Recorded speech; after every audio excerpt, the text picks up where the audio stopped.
This is the COMA Girl Daily Podcast, written by Stephanie Bond. September 16th, Friday. This is so exciting, my mom said. She had convinced Teddy to filch a television from the doctor's lounge and invited Aunt Winnie to watch Sydney's live segment on the doctors from my room. except for the fact that Sydney's TV debut is to talk about Marigold being in a coma, Winnie added lightly. Well, yes, my mother agreed sourly. Sydney's just trying to make the best out of a bad situation. I guess I'm still not sure what this is supposed to accomplish, Winnie said. If you're going to talk the whole time, you can go. Okay. I'm being quiet. The volume increased, and I could hear applause. Welcome back to the show for a special live segment of The Doctors. In our studio today is Sydney Kemp, sister of the young woman many of you may know as Coma Girl. Please welcome Sydney Kemp. Applause and cheers sounded. Oh, there she is, my mom said. Doesn't she look beautiful? She does, my aunt agreed.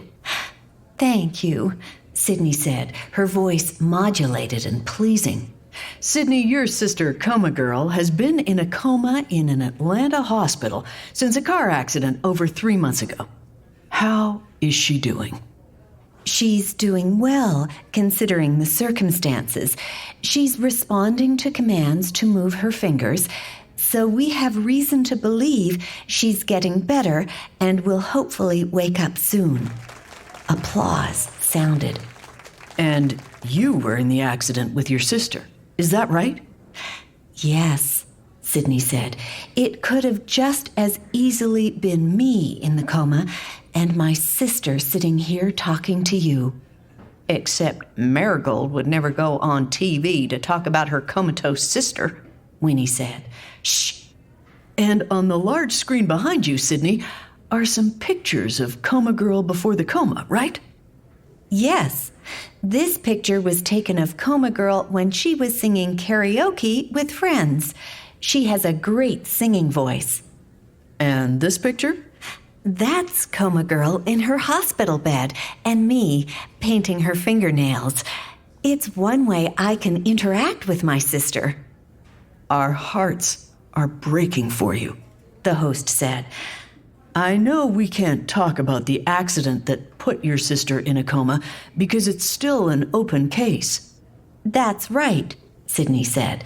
And since I'm in law school, I can't plead ignorance of the statutes.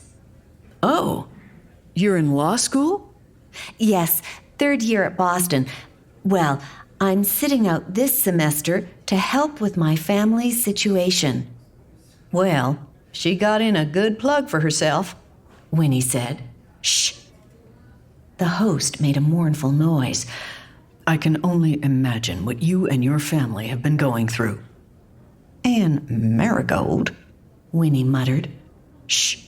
We're doing the best we can, Sydney said. All the great cards and social media posts to #ComaGirl have been a real boon to our spirits. More applause sounded. But you're here today, the host said, for a special update on Coma Girl, exclusively for our viewers. What can you tell us? Even in the darkest situation, Sydney said, her voice wavering, a beacon of light can appear. What is she talking about? Winnie asked. Shh. And our beacon of light is finding out that Coma Girl is pregnant. Exclamations sounded from the TV. Then the audience erupted into wild applause. Look, they're giving her a standing ovation, my mother said. Oh, poor Marigold, Winnie murmured. A reminder, the host said, that Coma Girl t-shirts and scarves are available on the Coma Girl website and Facebook page. All proceeds will go toward medical expenses and to the Coma Girl Foundation. Aunt Winnie gasped. The baby. That's what the psychic meant by 2 marigolds. Psychic? My mother asked. What psychic? While the two of them bickered over the closing credits of the show, I contemplated the fallout of the announcement. I'd counted the number of times they'd said Coma Girl and the number of times they'd said my name. Coma Girl, 11. Marigold Kemp, 0.